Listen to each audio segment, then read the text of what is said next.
أعوذ بالله من الشيطان الرجيم بسم الله الرحمن الرحيم وإن كنتم في ريب مما نزلنا على عبدنا فأتوا بسورة من مثله وادعوا شهداءكم من دون الله إن كنتم صادقين وإن لم تفعلوا ولن تفعلوا فاتقوا النار التي وقودها الناس والحجارة أعدت للكافرين وبشر الذين آمنوا وعملوا الصالحات أن لهم جنات تجري من تحتها الأنهار كلما رزقوا منها من ثمرة رزقا قالوا هذا الذي رزقنا من قبل وأتوا به متشابها وَلَهُمْ فِيهَا أَزْوَاجٌ مُطَهَّرَةٌ وَهُمْ فِيهَا خَالِدُونَ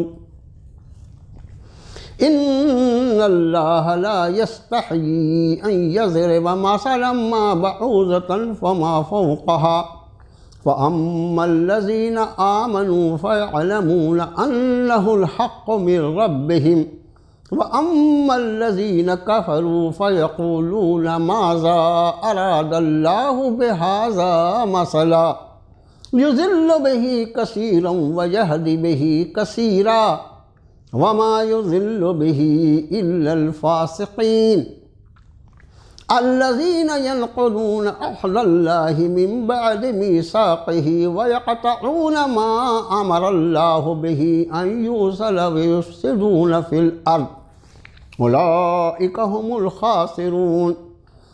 كَيْفَ تَكْفُرُونَ بِاللَّهِ وَكُنْتُمْ أَمْوَاتًا فَأَحْيَاكُمْ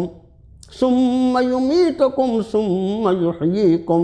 ثُمَّ إِلَيْهِ تُرْجَعُونَ هُوَ الَّذِي خَلَقَ لَكُم مَّا فِي الْأَرْضِ جَمِيعًا ثُمَّ اسْتَوَىٰ إِلَى السَّمَاءِ فَسَوَّاهُنَّ سَبْعَ سَمَاوَاتٍ وَهُوَ بِكُلِّ شَيْءٍ عَلِيمٌ صدق اللہ العظیم آمنت بما انزل اللہ من کتاب۔ آج کی اس نشست میں ہم نے قرآن پاک کا پہلا پارہ، دوسری صورت شریفہ سورۃ البقرہ، اس کی آیت نمبر 23 سے لے کر آیت نمبر 29 تک 7 آیتیں آپ کو پڑھ کر سنائی ہیں۔ سب سے پہلے ان آیات بینات کا ترجمہ ہم آپ کے سامنے عرض کرتے ہیں۔ ارشاد فرمایا، اور اگر تم شک میں ہو اس سے جو ہم نے نازل فرمایا اپنے بندہ خاص محمد صلی اللہ علیہ وسلم پر، تو لے آؤ کوئی ایک صورت اس جیسی اور بلا لو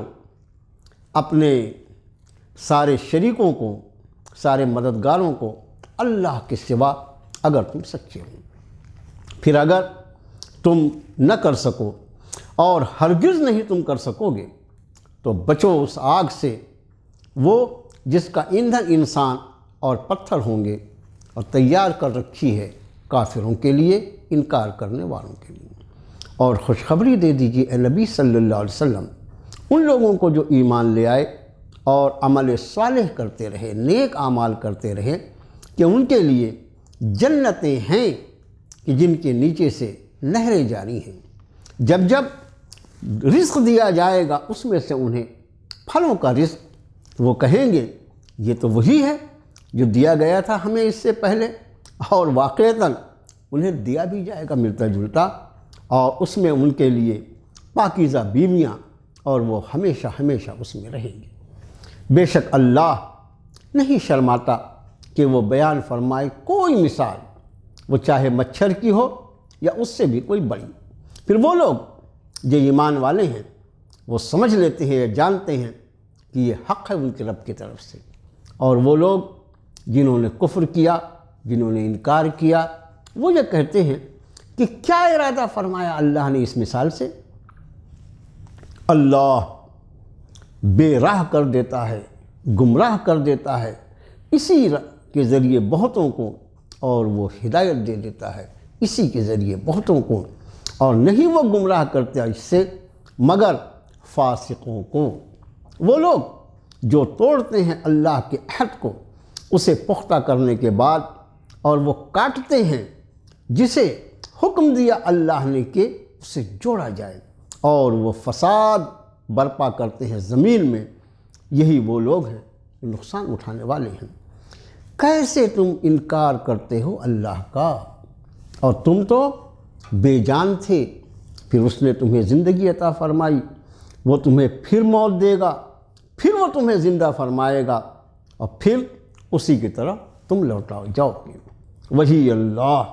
اس نے پیدا کیا تمہارے لیے جو کچھ زمین میں ہے سب کا سب، اور پھر وہ متوجہ ہوا آسمان کی طرف، پھر اس نے درست کر دیے 7 آسمان، اور وہ ہر چیز کا علم رکھنے والا، جاننے والا ہے۔ ان آیات بینات میں سب سے پہلے تو گزشتہ نشست میں جو 2 آیتیں پڑھی گئی تھیں قرآن شریف کے تعلق سے، جس میں رب تعالیٰ نے ارشاد فرمایا تھا کہ اگر تمہیں اس کتاب کے بارے میں شک ہے کہ یہ اللہ کا کلام نہیں ہے تو اس جیسی کوئی چھوٹی سی صورت بنا لاؤ۔ اس وقت آپ کے خادم نے عرض کیا تھا کہ کلام الہی کے اثرات معجزانہ اثرات، یہ اللہ کا کلام ہے، اور چونکہ اسے جناب محمد الرسول اللہ صلی اللہ علیہ وسلم کے قلب انور پر نازل فرمایا گیا ہے، اس لیے انسان کے قلب کی دنیا کو بدلنے میں اگر کوئی چیز مددگار ہو سکتی ہے تو وہ صرف کلام الہی ہوتا ہے۔ اس کلام میں اللہ نے وہ تاثیر رکھی تھی کہ جن پاکیزہ روحوں نے اس کو سنا، اس کو سنتے ہی اس پر ایمان لائے۔ اب اس کے نتائج جو برآمد ہوئے کہ ان کا وہ دین جس پر وہ برسوں سے جمے ہوئے تھے، اللہ کے کلام کی برکت سے جب انہوں نے اس کو چھوڑا، اور پورے معاشرے میں یہ سمجھ لیجئے کہ ایک طرح کی تبدیلی آ گئی، تو جو مخالف تھے، جس کو کسی طرح سے بھی لوگوں کو اس کلام ربانی سے روکنا تھا، انہوں نے یہ کہنا شروع کیا کہ معاذ اللہ ثم معاذ اللہ، یہ اللہ کا کلام نہیں ہے، بلکہ انہوں نے یہ کہا کہ یہ محمد صلی اللہ علیہ وسلم کا کلام ہے۔ یہاں یہ بات خوب اچھی طرح یاد رکھی جائے کہ یہ کتاب ہے، اس کو الکتاب کہا جاتا ہے، لیکن یہ ایسی کتاب ہے جس کا کوئی مصنف نہیں، جس کا کوئی رائٹر نہیں ہے، بلکہ دنیا کی ساری کتابیں جو ہوتی ہیں وہ تصنیف ہوتی ہیں، ان کا کوئی آتھر ہوتا ہے، لیکن یہ کلام ربانی ہے، اللہ کا کلام ہے، اور اللہ نے اس کلام کو اپنی جانب سے جناب محمد الرسول اللہ صلی اللہ علیہ وسلم کے قلب انور پر نازل فرمایا۔ اس لیے ہمارا بھی بیچارے بعض ایسے کم پڑھے لکھے مسلمان ہوتے ہیں جن کو یہ غلط فہمی ہو گئی، یا ان کی معلومات خدا جانے اس کا کیا ذریعہ ہے، وہ یہ سمجھتے ہیں کہ یہ محمد صلی اللہ علیہ وسلم کی لکھی ہوئی کتاب ہے۔ ایسا نہیں ہے، بلکہ یہ تنزیل ہے، یہ نازل کی گئی ہے اللہ کی طرف سے۔ اور ایک بات اور خیال رکھو، ایک لفظ ہم استعمال کرتے ہیں معجزہ۔ معجزے کے لیے قرآن میں آیت کا لفظ استعمال ہوتا ہے، جیسے آیت قرآن کی آیت کو کہتے ہیں تو آیت کو معجزہ بھی اس کا ترجمہ ہوتا ہے۔ معجزہ اس کو کہتے ہیں کہ کوئی ایسی چیز وجود میں آئے جس کے موجود ہونے کی، یا جس کے وجود میں ہونے کے لیے دنیاوی اعتبار سے جو ذرائع اور وسائل استعمال ہوتے ہیں ان سب سے الگ ہٹ کر کوئی چیز وجود میں آ جائے، اس کو معجزہ کہتے ہیں۔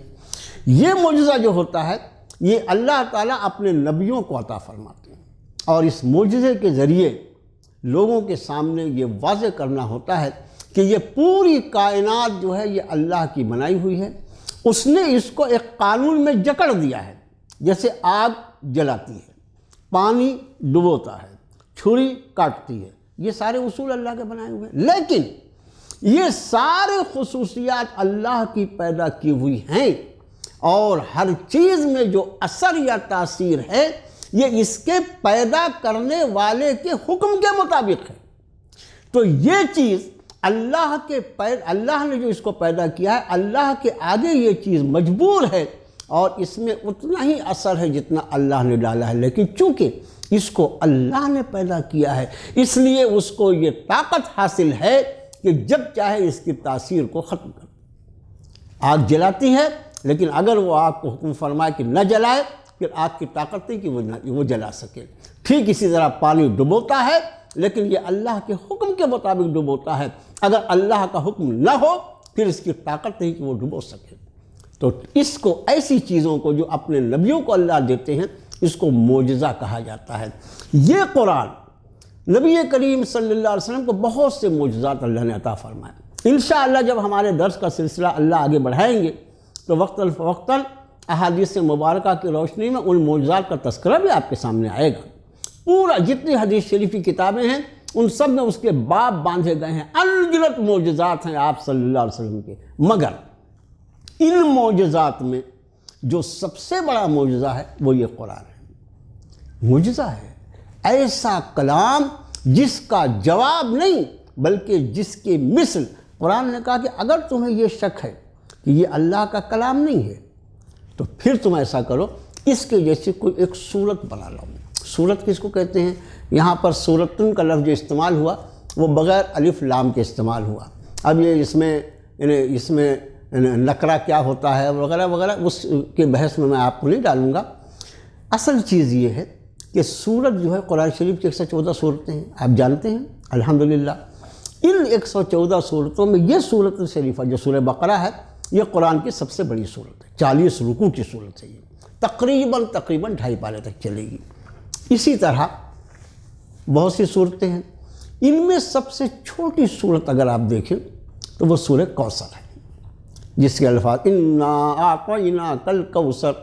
فصل لربک وانحر ان شانئک هو الابتر۔ یہ قرآن کی سب سے چھوٹی صورت ہے۔ یہاں فرمایا کہ اگر تمہیں شک ہے کہ یہ اللہ کا کلام نہیں ہے، یہ بھی زبان عربی ہے، تمہاری بھی زبان عربی ہے، تم اپنے آپ کو عرب کہتے ہو، ساری دنیا کو عجم یعنی گونگا کہتے ہو، تمہارا یہ ناز ہے اپنی زبان دانی پر، تم اس قرآن کو اگر اللہ کا کلام نہیں مانتے، یہ کسی انسان کا کلام ہے، تو تم اس قرآن کی سب سے چھوٹی صورت شریفہ جو سورہ کوثر ہے اتنی بڑی صورت تم بنا کر لا کے بتاؤ۔ اور تم اکیلے نہیں بنانا، کہ کیا فرمایا وَدْعُوا شُهَدَاءَكُم مِّن دُونِ اللَّهِ، جن کو اپنی مدد کے لیے بلانا چاہو ان سب کو بلا لو اپنی مدد کے لیے اللہ کو چھوڑ کر۔ ظاہر یہ تو اللہ کا کلام ہے، اور تم اللہ کے غیر کو جو اپنا مددگار سمجھتے ہو، ایک طریقے سے اس میں رد شرک پر اتنی زبردست ضرب لگائی ہے قرآن نے کہ حقیقت یہ ہے کہ جن کو تم اپنا مددگار سمجھتے ہو اس میں سے کوئی تمہارا مددگار ہو ہی نہیں سکتا۔ دیکھیے، مدد کرنے کے لیے ضروری بات، پہلی بنیادی بات یہ ہے کہ وہ خود کسی مدد کا ضرورت مند نہ ہو۔ جیسے ایک آدمی جو خود بھوکا رہتا ہو، بھوک جس کی کمزوری ہو، وہ دوسروں کی بھوک کو کیا مٹانے کا انتظام کرے گا؟ بھوک کو مٹانے کا انتظام وہ کرتا ہے جو خود کا نہیں کھاتا، وہ اللہ۔ اسی طرح سے کوئی کسی کی مدد کیسے کر سکتا ہے جب وہ خود مدد کا حق طلبگار ہے، مدد کا ضرورت مند ہے؟ ظاہر ہے کہ سب کی مدد وہ کر سکتا ہے جس کو خود کسی کی مدد کی ضرورت نہ ہو۔ تو یہاں فرمایا کہ وَدْعُوا شُهَدَاءَكُم مِّن دُونِ اللَّهِ، اللہ کے سوا جن کو تم اپنا مددگار سمجھتے ہو حقیقتاً کوئی مددگار ہے ہی نہیں، ان سب کو بلا لو ان کنتم صادقین، اگر تم سچے ہو۔ اور اس کے بعد اس کے نتیجے میں کیا ہوگا؟ سارے انسان، سارے جنات مل کر بھی اگر قرآن کی ایک چھوٹی سی صورت شریفہ کے برابر کو آیتیں بنانے کی کوشش کرے گا تو بھی وہ ناکام ہو جائے گا، اس لیے کہ یہ اللہ کا کلام ہے، مخلوق کا کلام ہے ہی نہیں۔ خالق کے کلام کے مقابلے میں مخلوق کیسے کوئی کلام لا سکتی ہے؟ اس لیے اگلی آیت میں فرمایا کہ فَإِن لَمْ تَفْعَلُوا، پھر اگر تم نہیں کر سکو، انداز بیان ہے، فَإِن لَمْ تَفْعَلُوا، پھر اگر تم نہیں کر سکو، وَلَن تَفْعَلُوا، یہ لن لفظ جو عربی زبان میں ہوتا ہے، ہمارے ہاں نہیں کے لیے ایک لفظ نہیں یا لا ہم یہ استعمال کرتے ہیں، لیکن عربی زبان جو ہے اس میں بڑی شیرینی اور الفاظ کے ذخیرے کے اعتبار سے اتنی زبردست زبان دنیا میں شاید کوئی زبان نہیں ہو سکتی، ہم یہ کہہ سکتے ہیں۔ لن جو ہے، جیسے نہیں کے لیے عام طور سے نہیں کے لیے 5-6 الفاظ استعمال ہوتے ہیں، 5-6 الفاظ، انگریزی میں نو ناٹ، لیکن یہاں پر 5 یا 6 الفاظ استعمال ہوتے ہیں۔ لا یعنی بھی نہیں، لم یعنی بھی نہیں، اور لن یعنی جو ہے اس کا مطلب صرف نہیں، ہرگز نہیں۔ تو فرمایا پھر اگر تم ایسا نہ کر سکے، وَلَن تَفْعَلُوا، اور تم ہرگز نہیں کر سکو، ناممکنات میں سے ہے یہ، فَاتَّقُوا النَّارَ الَّتِي وَقُودُهَا النَّاسُ وَالْحِجَارَةُ، تو بچو اس آگ سے جس کا ایندھن انسان اور پتھر ہوں گے۔ انسان اور پتھر یہ جہنم کے ایندھن کیوں کر ہوں گے؟ احادیث مبارکہ میں اس کی تشریح ملتی ہے۔ اب اگر اس آگ سے بچنا ہے تو اس آیت شریفہ کی روشنی میں اس کلام کو اللہ کا کلام تسلیم کر لو، یہ بندے کا کلام نہیں ہے، اور جب اللہ کا کلام ہے ظاہر ہے اس پر ایمان لانا ہے، اس کے مطابق عمل کرنا ہے۔ میں اگر ایسا نہ کریں، تم ایسا نہ کیا تم نے، تو بچو اس آگ سے جس کا ایندھن انسان اور پتھر ہوں گے، اعدت للکافرین، اس کا لفظی ترجمہ ہوتا ہے تیار کر دی گئی ہے انکار کرنے والوں کے لیے۔ آج میں چاہوں گا کہ اس آیت شریفہ اعدت لفظ جو ہے اس کی روشنی میں ایمانیات کا ایک نقطہ آپ کو گوش گزار کر دوں۔ جس طرح ہم موجود ہیں، یہ دنیا موجود ہے، ٹھیک ہے، ٹھیک اسی طرح اعدت للکافرین کا لفظی ترجمہ ہوتا ہے تیار کر دی گئی ہے انکار کرنے والوں کے لیے۔ مفسرین اس آیت شریفہ کی روشنی میں لکھتے ہیں کہ یہ ایمان کا ایک جز ہے، کیونکہ پورا قرآن، ایمان جس کو کہا جاتا ہے، ایمان کی بنیاد اللہ کی یہ کتاب ہے۔ میں نے اس کے پہلے یہ بات آپ سے عرض کیا ہے کہ اللہ کی بارگاہ میں وہ ایمان قبول ہوگا جس ایمان کو اللہ کی اس کتاب کے مطابق بنا کر رکھا گیا۔ جیسے کیا فرمایا بالکل ابتدائی حصہ سورہ بقرہ کا کہ یؤمنون بالغیب ویقیمون الصلاۃ ومما رزقناہم ينفقون والذین یؤمنون بما انزل الیک، یہ وہ لوگ ہیں جو ایمان رکھتے ہیں اس پر جو کچھ نازل کیا گیا ہے آپ کی طرف اے نبی صلی اللہ علیہ وسلم۔ ظاہر ہے یہ آپ کی طرف اس پر ایمان رکھنا ہے۔ تو اس ایمان کا ایک حصہ یہ ہے کہ جس طرح یہ دنیا موجود ہے، ٹھیک اسی طرح جنت اور جہنم بھی موجود ہیں، ان کو تخلیق فرما دیا، اعدت تیار کر دی گئی ہے للکافرین انکار کرنے والے۔ یہاں جہنم کا تذکرہ ہے، اسی طرح آگے کی آیتوں میں ایک جگہ آئے گا جنت کے تذکرے میں اعدت للمتقین، کہ جنت جو ہے وہ بھی تیار کر دی گئی ہے پرہیزگاروں کے لیے۔ گویا ایمان کا یہ حصہ ہونا ہے کہ جنت اور جہنم بھی اسی طرح موجود ہیں جس طرح انسانیت موجود ہے۔ اس کا خیال رکھیں، جنت بنے گی جہنم بنے گی، یہ جو خیال ہے اس کو درست کر لیں۔ جب قرآن شریف کا کوئی حکم ہمارے سامنے آ جائے ناظرین کرام، تو ہمارا کام یہ ہے کہ ہم اگر خدا نخواستہ ہماری سوچ میں کہیں کوئی کمی زیادتی ہو تو اس کو اللہ کی کتاب کے مطابق کر لیں۔ یہ ہماری سعادت ہے، یہ ہماری خوش نصیبی ہے۔ جیسے کسی چیز کو نہ جاننے کی وجہ سے آدمی کوئی چیز کرتا ہے، اس کو جیسی معلوم ہو جاتا ہے کہ بھئی یہ چیز جو میں کر رہا ہوں یہ برابر نہیں ہے، پھر وہ اس سے باز آ جاتا ہے۔ یہ سمجھداری کا تقاضا ہے۔ تو یہ چونکہ ایمانیات سے تعلق تھا، اس لیے میں نے آپ سے عرض کیا کہ جنت اور جہنم کے بارے میں ہمارا ایمان یہ ہونا چاہیے کہ وہ موجود ہیں۔ اگلی آیت میں فرمایا بشر الذین آمنوا وعملوا الصالحات ان لہم جنات تجری من تحتها الانہار، اور بشارت دے دیجئے۔ بشر کا لفظ جو ہے یہ صیغہ امر کہلاتا ہے عربی گرامر کے اعتبار سے، اور بشارت دے دیجئے، خوشخبری دے دیجئے ان لوگوں کو جو ایمان لے آئے اور عمل صالح کیے۔ دیکھیے پورے قرآن کو آپ پڑھ جائیے، ایمان کی بنیاد پر عمل صالح، یعنی جو ایمان انسان نے قبول کیا، اللہ کو اپنا رب مانا، جناب رسول اللہ صلی اللہ علیہ وسلم کو اور آپ کے پہلے آنے والے سارے انبیاء کی نبوت پر ایمان لایا، اس نے آخرت کو تسلیم کیا۔ یہ ایمانیات کو قبول کرنے کے بعد وَعَمِلُوا الصَّالِحَاتِ، اور عمل کیے نیک۔ عمل کام جو ہے تو وہ انسان کی پوری زندگی کا گزرنا جو ہے وہ خود ہی عمل ہے، لیکن اس میں وہ کام کیے جائیں جو صالح کہلائیں۔ عمل صالح کا ترجمہ ہم کرتے ہیں نیک عمل۔ نیک عمل کس کو کہتے ہیں؟ اس کی ایک ڈیفینیشن یاد رکھیے، ایک تعریف یاد رکھیے، کوئی بھی عمل نیک عمل اس وقت ہوتا ہے جب اس میں دو چیزیں پائی جاتی ہیں۔ یہ دونوں چیزیں بالکل یاد رکھیے گا، انشاءاللہ کسی بھی عمل کو یہ عمل صالح ہے یا نہیں ہے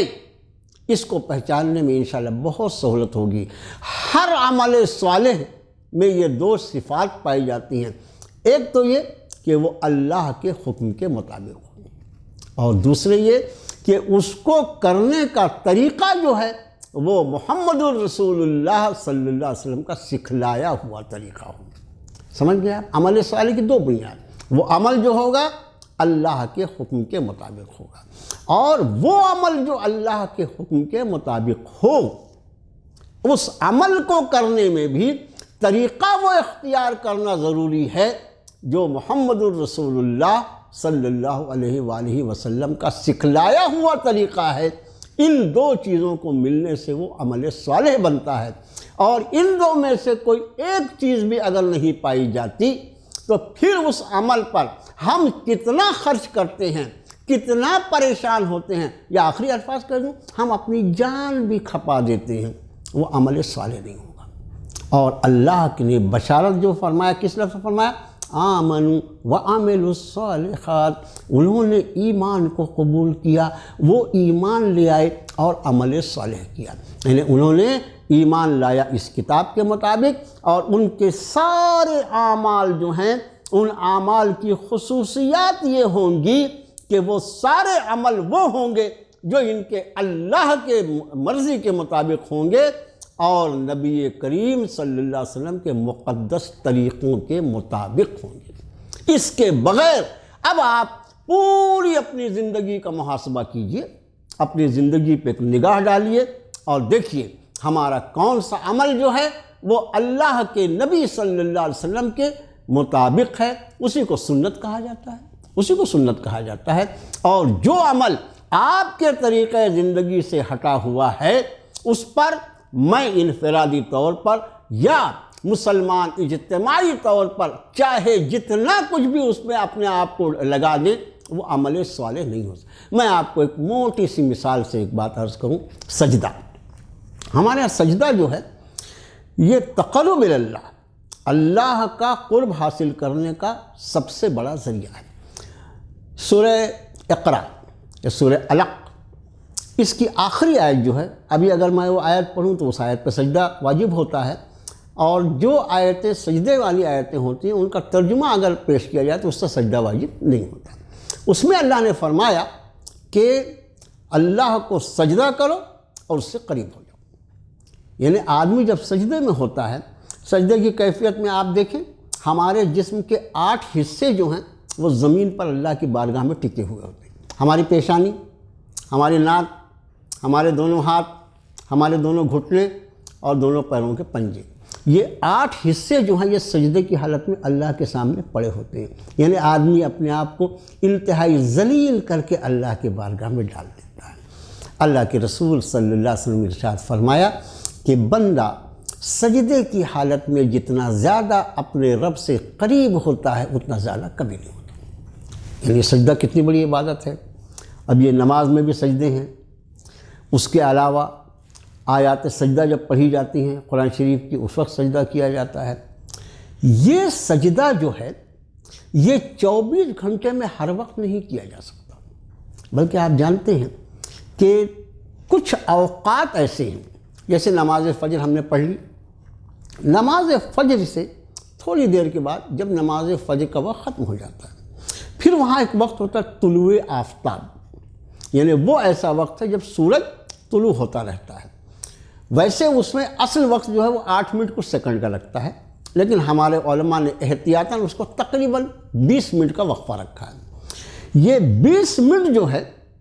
یہ پوری دنیا میں، چونکہ ہر جگہ سورج کے نکلنے اور غروب ہونے کا وقت الگ الگ ہوتا ہے تو یہ وقت بھی الگ الگ ہوا، پوری دنیا میں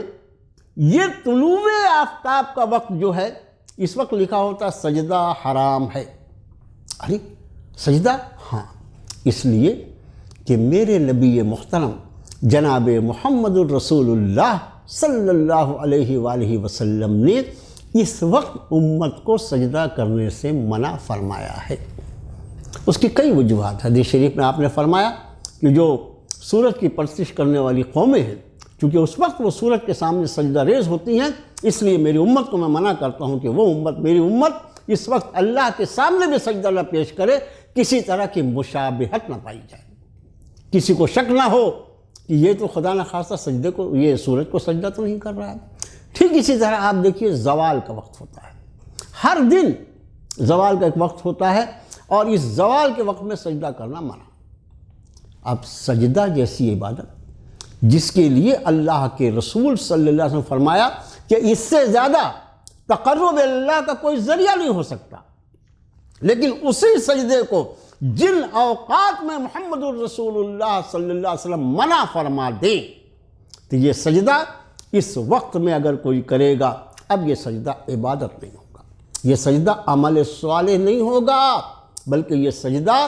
اس کے گنہگار کرنے کا سبب بن جائے گا۔ گویا عمل صالح کیا ہوتا ہے؟ سجدہ فی نفس ہی عمل صالح نہیں ہے، بلکہ یہ اس وقت تک نیک عمل ہوگا جب تک اللہ کے رسول صلی اللہ علیہ وسلم کی اجازت اس میں شامل ہوگی، اور جب سرکار منع فرما دیں گے اب سجدہ نہ کرو، اس وقت سجدہ نہ کرنا عبادت ہوگا۔ بس اب آپ عمل صالح کو سمجھ گئے ہوں گے۔ انشاءاللہ مزید آیتوں پر اس کے بعد کی نشست اللہ کی توفیق سے بات ہوگی۔ آج جو چیزیں آپ کے سامنے عرض کی گئیں جنت اور جہنم کے تعلق سے، ان کی تخلیق ہو چکی ہے۔ اللہ کے کلام کی کوئی مثال سارے جنات انسان مل کر نہیں لا سکتے، اور پھر اس کے ساتھ ہی ساتھ